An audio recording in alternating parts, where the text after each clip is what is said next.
Brought to you by TechnoSpark 20 series smartphones.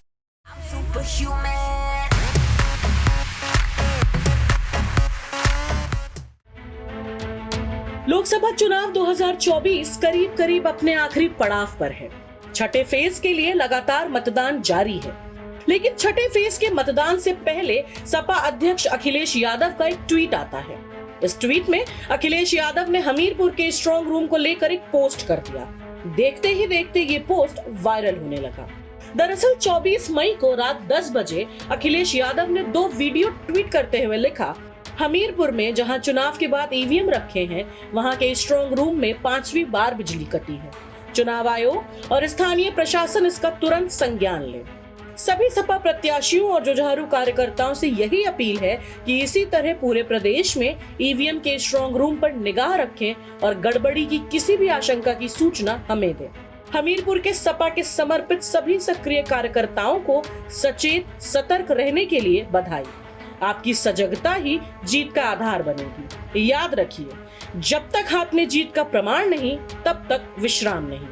Akhilesh Yadav का जैसे ही tweet आया, मानो सपा समर्थक इस मामले को लेकर टूट पड़े। देखते ही देखते लोग दबाकर अखिलेश यादव के इस ट्वीट को शेयर करने लगे।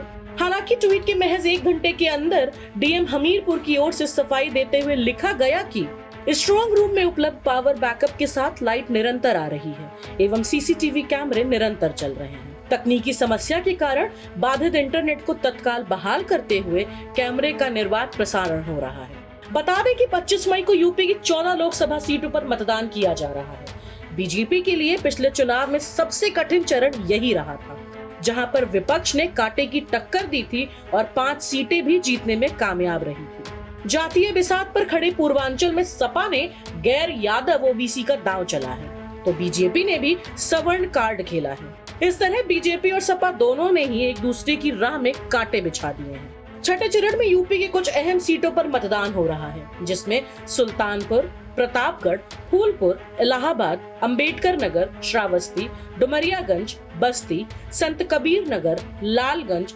आजमगढ़, जौनपुर, मछली शहर और भदोही सीट शामिल है। 2019 में इन 14 लोकसभा सीटों में से बीजेपी सिर्फ 9 सीटें ही जीती थी, जबकि 5 सीटों पर उसे हार का सामना करना पड़ा था। बसपा ने 4 सीटें जीती, श्रावस्ती, अंबेडकर नगर, लालगंज और जौनपुर, जबकि सपा ने 1 सीट आजमगढ़ ही जीत सकी थी। इस तरह से बीजेपी के लिए यह बड़ा झटका था। हालांकि सपा बसपा मिलकर चुनाव लड़ी थी, लेकिन इस बार दोनों अलग अलग हैं। कांग्रेस सपा मिलकर जरूर चुनावी मैदान में है। ब्यूरो रिपोर्ट, यूपी तक।